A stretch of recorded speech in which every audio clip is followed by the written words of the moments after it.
ทางเมืองแก้วอุดมเนาะทางจากนครหลวงเวียงจันทร์ในจุดนี้ก็จะเป็นในจุดทางเข้านี่ก็ถือว่าเพื่อความเป็นระเบียบเนาะห้าม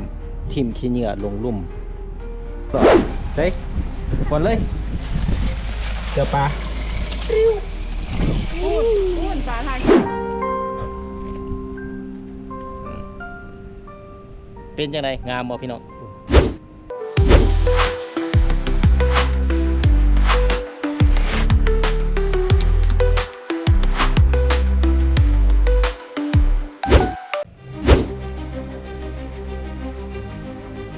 สบายดียินดีต้อนรับเข้าสู่ช่อง YouTube สวรรค์บรรณา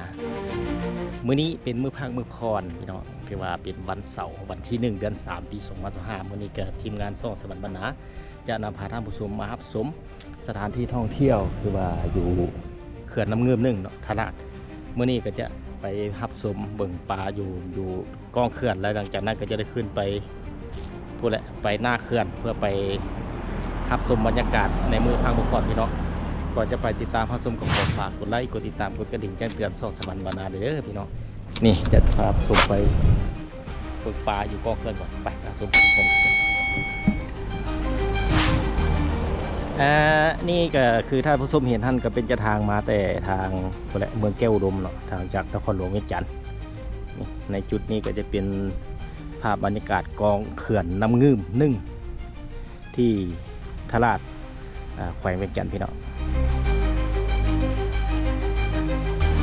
นี่ก็ถือว่าบรรยากาศอ้อมรอบนอกถือว่าสวยงามพี่น้องถือว่าเป็นบรรยากาศหนึ่งที่ว่าเป็นสถานที่ท่องเที่ยวแต่ดึงดูดนักท่องเที่ยวเข้ามารับชมไปเบิ่งเพิ่นบนเลี้ยงปลาพี่น้อง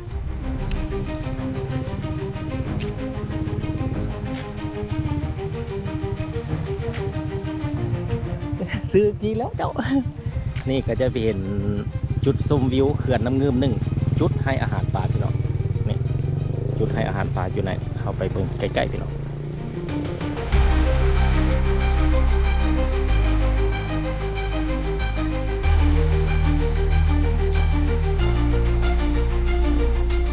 ถือว่าในขอบเขตบริเวณนี้ก็จะมีเนาะห้ามลงลินน้ำเด็ดขาดอยู่ในกองเขื่อนพี่น้องเป็นน้ำกระแสน้ำไหลแห่งคนจุดนี้ห้ามลงเด็ดขาดพี่น้องก็ถือว่าภาพบรรยากาศอยู่ในอ้อมหอบสวยงามจุดนั้นก็จะเป็นจุดบนให้อาหารปลาไปเบิ่งไกลๆพร้อมๆกันพี่น้อง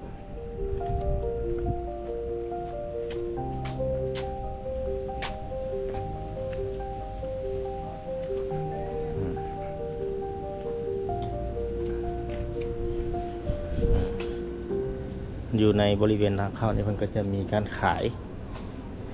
ขนมหรือว่าหัวอาหารปลาเอาเข้ามาก็สามารถซื้อแล้วก็ไปเกลือปลาได้พี่น้องนี่หัวอาหารปลา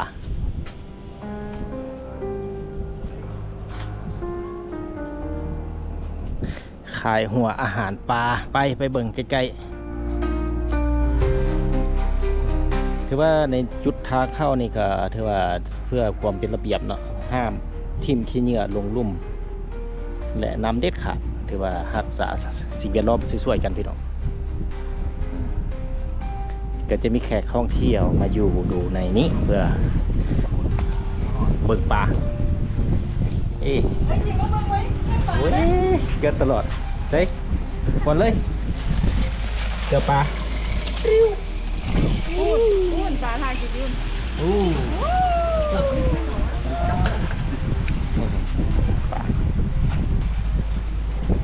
ลายอยู่แล้วมันลายคุณขี้เหงื่อเต็มมาแล้วห้ามทิมมันบ่แม่นน้อยเลยนะเจ้าเบิ่งอยู่ไกลเนาะที่จริงแค่คันเบิ่งอยู่ใกล้เจ้าก็เบิ่งเว้ยก็แบบอันมันนอนมาน่ะมันลายก็แบบอยู่ท่าฝรั่งนั่นแหละ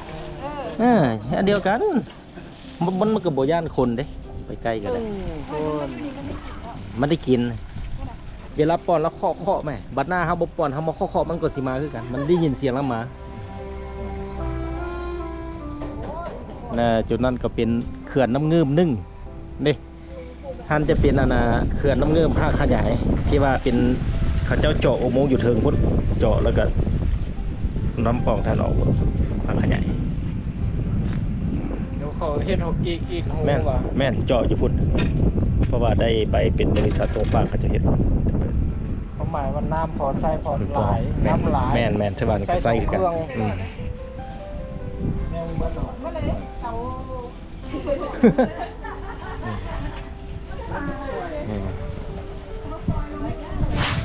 เป็นไงท่านผู้ชมตอนนี้ได้มาอยู่บนเกลือป่า ก้อน เกลือป่าเป็นที่แห้งห้อยพี่น้องถือว่าปลาหลายพี่น้องปลาอยู่ในกองเกลือน้ำเงิมหนึ่งนี่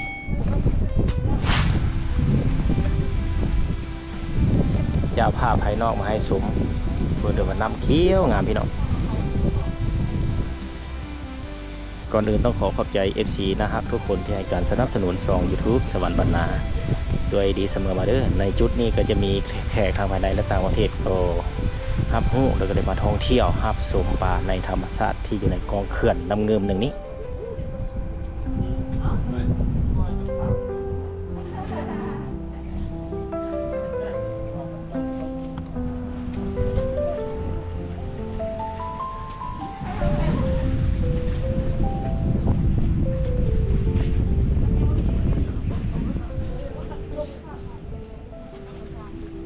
จุดนี้ก็น้ำเลิกตื่นเอาแนวเห็นน้ำใสเสื่อมปลามันจะหลายแบบนี้ ทีเรื่องท่วมมีหาดพ้นขึ้นเล่นน้ำ นี่ ำแห้ง มันบ่แม่นหาดมันเป็นเมืองหินถ้าเบิ่งคือหาดซื่อๆมันบ่แม่น มันน้ำแห้งกันแน่นอน โอ้ยเฮาเดินทางมันก็ลงตึม ตอนนี้ยังบ่ทันได้ลงจับเขตมัน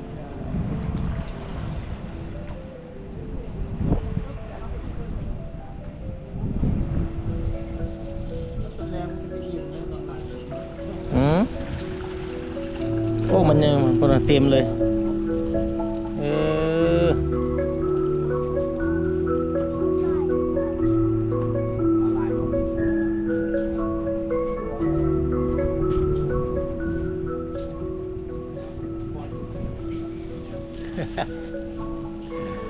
มาเที่ยวท่องเที่ยวเกลือปลา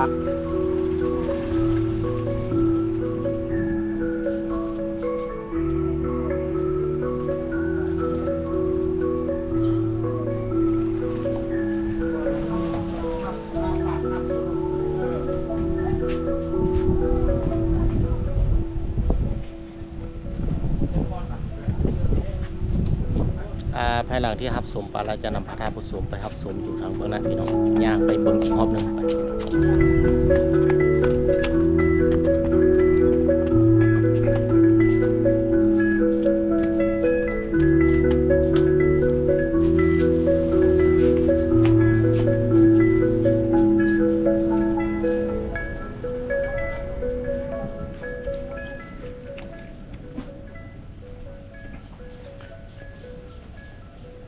อยู่ในสภาพภายนอกหรือว่ากองเขื่อนน้ำเงิมนึ่งคือท่านผู้ชมที่เห็นอยู่ในนี้ก็จะเห็นเป็น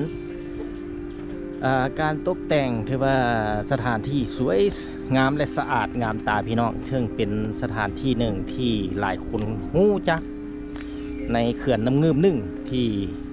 อยู่เมืองแก้วอุดมนครหลวงเวียงจันทร์แขวงเวียงจันทร์พี่น้องขอโทษขออภัย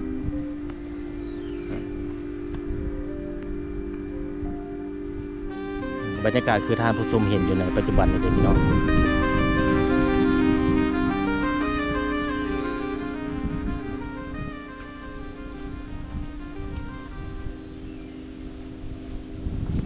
่อนอื่นต้องขอบใจ FC นะฮักทุกคนที่ให้การสนับสนุนช่อง YouTube สวรรค์บรรณาด้วยดีเสมอมาเด้อท่านผู้ชมเพื่อจะได้รับแรงบันดาลใจในการสร้างสรรค์คลิปวิดีโอในตอนต่อๆไปพี่น้อง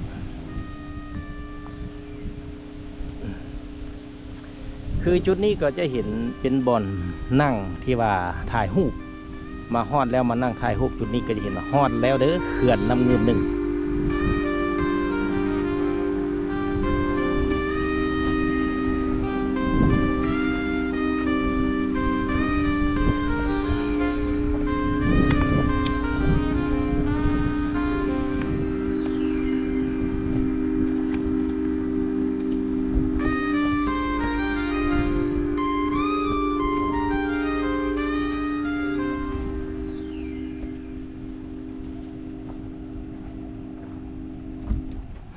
ชมเห็นก็จะเห็นป้ายวังสงวนถือว่าขอบเขตในกองเขื่อนในบริเวณนี้ห้ามหาปลาเด็ดขาดถ้าว่าหากไผบุคคลใดฝ่าฝืนก็จะมีการตักเตือนและปรับใหม่พี่น้อง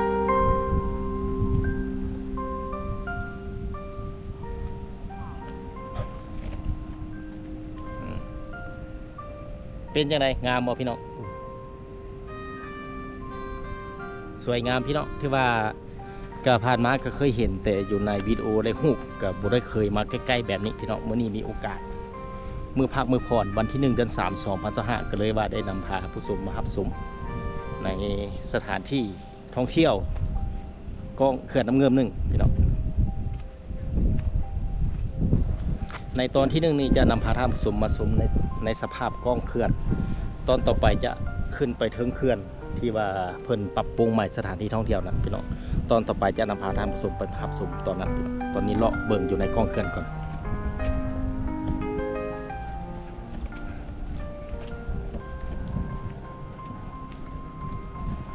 จะเอามุม360มาให้เบิ่งพี่น้องติด360องศาก็จะเห็นสภาพนี่น้ำเขียวสวยใสๆเลยทีเดียว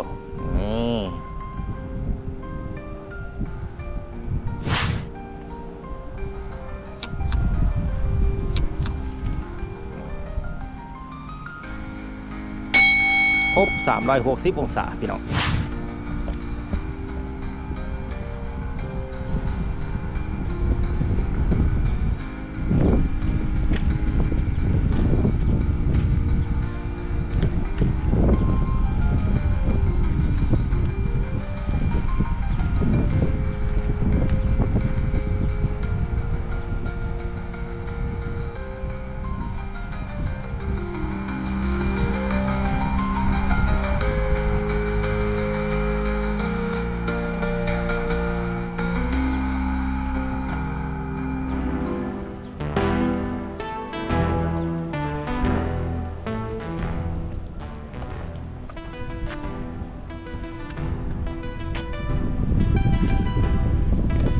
เป็นยังไงท่านผู้ชมมาฮอดนี้ก็นำเสนอวิดีโอตอนที่1ก็จะสิ้นสุดเพียงเท่านี้